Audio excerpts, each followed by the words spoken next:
Hello students, welcome to VTU Guru. ಈ ವಿಡಿಯೋದಲ್ಲಿ 1B PLC 105B ಅಥವಾ 205B Python programming 3A program ನೋಡೋಣ. Read n numbers from the console and create a list. Develop a program to print mean, variance and standard deviation with suitable messages. ನಾನು ನಿಮಗೆ line by line explain ಮಾಡ್ತಾ ಹೋಗ್ತೀನಿ. ಅದ್ರ ಜೊತೆಗೆ ಈ program ನಾವು run ಮಾಡಿ ಕೂಡ ನೋಡೋಣ. ಓಕೆ, ಸೊ ಕೋಡ್ಗೆ ಹೋಗೋಕ್ಕಿಂತ ಮುಂಚೆ ನಾವು ಕಾನ್ಸೆಪ್ಟ್ನ ಅರ್ಥ ಮಾಡ್ಕೋಬೇಕು. ಮೀನ್ ಅಂದ್ರೆ ಏನು, ವೇರಿಯನ್ಸ್ ಅಂದ್ರೆ ಏನು, ಮತ್ತು ಸ್ಟ್ಯಾಂಡರ್ಡ್ ಡಿವಿಯೇಷನ್ ಅಂದ್ರೆ ಏನು ಅಂತ. ಓಕೆ, ಸೊ ಮೀನ್ ಅಂತಂದ್ರೆ ಆವ್ರೇಜ್, ವೇರಿಯನ್ಸ್ ಅಂತಂದ್ರೆ ವ್ಯಾಲ್ಯೂಸ್ ಆವ್ರೇಜ್ ಇಂದ ಎಷ್ಟು ಸ್ಪ್ರೆಡ್ ಆಗಿದೆ ಅಂತ ಅರ್ಥ. ಸೊ ಸ್ಟ್ಯಾಂಡರ್ಡ್ ಡಿವಿಯೇಷನ್ ಅಂತಂದ್ರೆ ವೇರಿಯನ್ಸ್ನ root. Okay, so first line ಏನಿದೆ, ಇಂಪೋರ್ಟ್ ಮ್ಯಾಥ್ ಅಂತಿದೆ. ಹೌದಾ, ಪೈಥಾನ್ ಅಲ್ಲಿ ಎಲ್ಲ ಫಂಕ್ಷನ್ಸ್ಗೆ ಡಿಫಾಲ್ಟ್ ಇರಲ್ಲ. ಸೊ ಸ್ಕ್ವೇರ್ ರೂಟ್ ಕ್ಯಾಲ್ಕುಲೇಟ್ ಮಾಡಬೇಕಂದ್ರೆ ಪೈಥಾನ್ ನಾವು ಹೇಳಬೇಕು, ಮ್ಯಾಥ್ ಲೈಬ್ರರಿನ ಯೂಸ್ ಮಾಡ್ತಾ ಇದ್ದೀವಿ, ಇಂಪೋರ್ಟ್ ಮಾಡು ಅಂತ. ಸೊ ಅವಾಗಲೇ ನಮಗೆ ಮ್ಯಾಥ್ ಪ್ರಾಬ್ಲಮ್ಸ್ನ ಮಾಡೋಕ್ಕೆ ಆಗೋದು, ಇಲ್ಲಂತಂದರೆ ಎರರ್ ಬರುತ್ತೆ.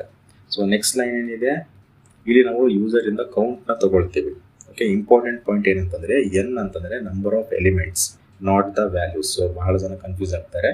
ಸೊ ಎನ್ ಅಂತಂದರೆ ನಂಬರ್ ಆಫ್ ಎಲಿಮೆಂಟ್ಸ್. ಫಾರ್ ಎಕ್ಸಾಂಪಲ್ಗೆ ಯೂಸರ್ 5 ಅಂತ ಎಂಟರ್ ಮಾಡಿದರೆ 5 ನಂಬರ್ಸ್ ನೆಕ್ಸ್ಟ್ ನಾವು ರೀಡ್ ಮಾಡ್ತೀವಿ, ಆ ರೀತಿ. ಓಕೆ, ಸೊ ನೆಕ್ಸ್ಟ್ ಲೈನ್ ಏನೇನಿದೆ, ಇಲ್ಲೊಂದು ಎಂಟಿ ಲಿಸ್ಟ್ ಕ್ರಿಯೇಟ್ ಮಾಡ್ತೀವಿ. ಲಿಸ್ಟ್ ಅಂತಂದರೆ ಕಂಟೈನರ್. ಫಾರ್ ಎಕ್ಸಾಂಪಲ್ಗೆ list can store multiple values like 10, 20, 30, 40, 50. So ಈ ರೀತಿ, ಬಟ್ ಇವಾಗ ಎಂಟಿ ಇದೆ. ಓಕೆ, ಸೊ ನೆಕ್ಸ್ಟ್ ಲೈನ್ 4 ಅಲ್ಲಿ ಏನಿದೆ, ಫಾರ್ ಐ ಇನ್ ರೇಂಜ್ ಅಂತಿದೆ. ಹೌದಾ, ಇದು ಲೂಪ್ ಸ್ಟ್ರಕ್ಚರ್. ನಾನು ಮೊದಲೇ ಪ್ರೀವಿಯಸ್ ಪ್ರೋಗ್ರಾಮ್ ಅಲ್ಲಿ ಕೂಡ ಹೇಳ್ತಾ ಬಂದಿದ್ದೀನಿ. ಹೌದಾ, so loop n times run ಆಗುತ್ತೆ. ಫಾರ್ ಎಕ್ಸಾಂಪಲ್ n = 3 ಇತ್ತಂದ್ರೆ ಲೂಪ್ 3 ಟೈಮ್ಸ್ ರನ್ ಆಗುತ್ತೆ. ಸೊ ನೆಕ್ಸ್ಟ್ ಲೈನ್ 5 ಅಲ್ಲಿ ಏನಿದೆ, ಈಚ್ ಲೂಪ್ ಇಟಿರೇಷನ್ ಅಲ್ಲಿ ಯೂಸರ್ ಒಂದು ವ್ಯಾಲ್ಯೂನ ಎಂಟರ್ ಮಾಡ್ತಾರೆ. ಹೌದಾ, ಸೊ ಫ್ಲೋಟ್ ಏನಕ್ಕೆ ಯೂಸ್ ಮಾಡ್ತಾ ಇದೀವಿ ಅಂದ್ರೆ ಡೆಸಿಮಲ್ ನಂಬರ್ಸ್ ಕೂಡ ನಾವು ಎಕ್ಸೆಪ್ಟ್ ಮಾಡಬೇಕಲ್ಲ. ಫಾರ್ ಎಕ್ಸಾಂಪಲ್ಗೆ 10.5 ಆಗಿರ್ಬೋದು, 20.75 ಆಗಿರ್ಬೋದು, ಅಥವಾ 30.8 ಆಗಿರ್ಬೋದು. ಸೊ ಈ ರೀತಿ ಡೆಸಿಮಲ್ ನಂಬರ್ಸ್ ಕೂಡ ಎಕ್ಸೆಪ್ಟ್ ಮಾಡ್ತೀವಲ್ಲ, ಅದಕ್ಕೆ ನಾವು ಫ್ಲೋಟ್ ಅನ್ನೋದನ್ನ ಯೂಸ್ ಮಾಡ್ತಾ ಇದ್ದೀವಿ. ಸೊ ನೆಕ್ಸ್ಟ್ ಲೈನ್ 6 ಅಲ್ಲಿ ಅಪಾಯಿಂಟ್ ಫಂಕ್ಷನ್ ಯೂಸ್ ಮಾಡಿದ್ದೀವಿ.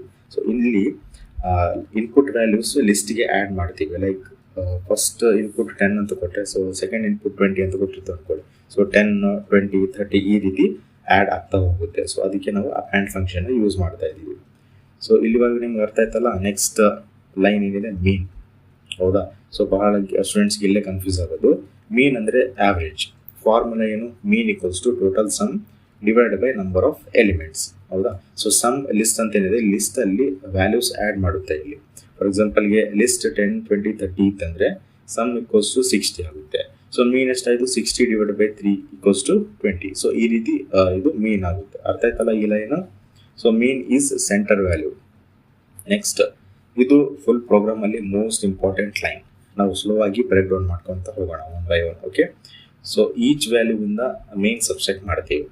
ಲೈಕ್ ಲಿಸ್ಟಲ್ಲಿ 10, 20, 30 ಇತ್ತಂದರೆ ಮೀನ್ 20. ಸೊ 10 - 20 -10 ಈ ರೀತಿ, 20 - 20 0 ಈ ರೀತಿ. ಓಕೆ, ಸೊ ನೆಕ್ಸ್ಟ್ ಸ್ಟೆಪ್ಪಲ್ಲಿ ಏನಿದೆ, ಸ್ಕ್ವೇರ್ ಮಾಡ್ತೀವಿ ನಾವು.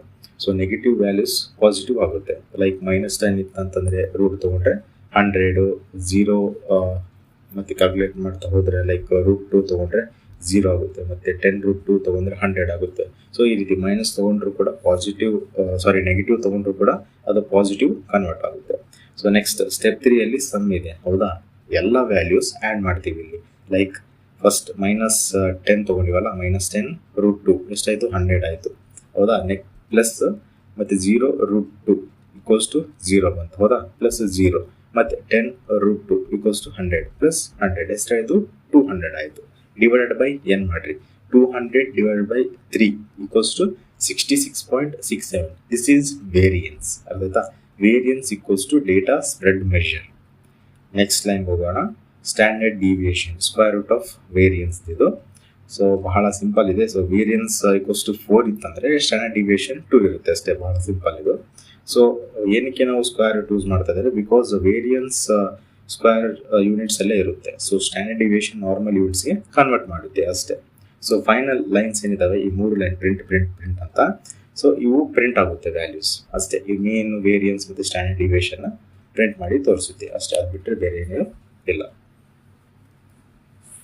ಇವಾಗ ನಾವು ಪ್ರೋಗ್ರಾಮ್ನ ರನ್ ಮಾಡಿ ನೋಡೋಣ. ಎಂಟರ್ ನಂಬರ್ ಆಫ್ ಎಲಿಮೆಂಟ್ಸ್ ಅಂತಿದೆ, ನಾನು 5 ಅಂತ ಕೊಡ್ತೀನಿ. ಸೊ ನೆಕ್ಸ್ಟ್ ಎಂಟರ್ ನಂಬರ್ ಅಂತ ಕಾಣ್ತಿದೆ. ಹೌದಾ, ಇಲ್ಲಿ ನಾನು 7 ಅಂತ ಕೊಡ್ತೀನಿ. ನೆಕ್ಸ್ಟ್ ನಂಬರ್ 8 ಕೊಡ್ತೀನಿ. ಅದಾದಮೇಲೆ 9 ಕೊಡ್ತೀನಿ, ಎಂಟರ್ ನಂಬರ್ ಅಂತಿದೆ, ಮತ್ತು 6 ಲಾಸ್ಟಲ್ಲಿ 3. ಓಕೆ, ಸೊ ಮೀನ್ ಎಷ್ಟು ಬಂತು ನನಗೆ 6.6 ಮೀನ್ ಬಂತು, ವೇರಿಯನ್ಸ್ 4.24 ಬಂತು, ಸ್ಟ್ಯಾಂಡರ್ಡ್ ಡಿವಿಯೇಷನ್ ಎಷ್ಟು ಬಂತು 2.059 ಸಮಥಿಂಗ್ ಬಂದ್ಬಿಡುತ್ತೆ. ಹೌದಾ? ಸೊ ಪ್ರೋಗ್ರಾಮ್ ಖಂಡಿತ ಪರ್ಫೆಕ್ಟಾಗಿ ವರ್ಕ್ ಆಗ್ತಾಯಿದೆ. ಆ್ಯಂಡ್ ನಾನು ಈ ಒಂದು ವಿಡಿಯೋ ನಿಮಗೆ ಕಂಪ್ಲೀಟಾಗಿ ಎಕ್ಸ್ಪ್ಲೇನ್ ಮಾಡಿ ಅನ್ಕೊತೀನಿ. ಇಷ್ಟ ಆಗಿದ್ರೆ ಪ್ಲೀಸ್ ಲೈಕ್ ಮಾಡಿ, ಶೇರ್ ಮಾಡಿ ಮತ್ತು ಸಬ್ಸ್ಕ್ರೈಬ್ ಮಾಡಿ. And thanks for watching.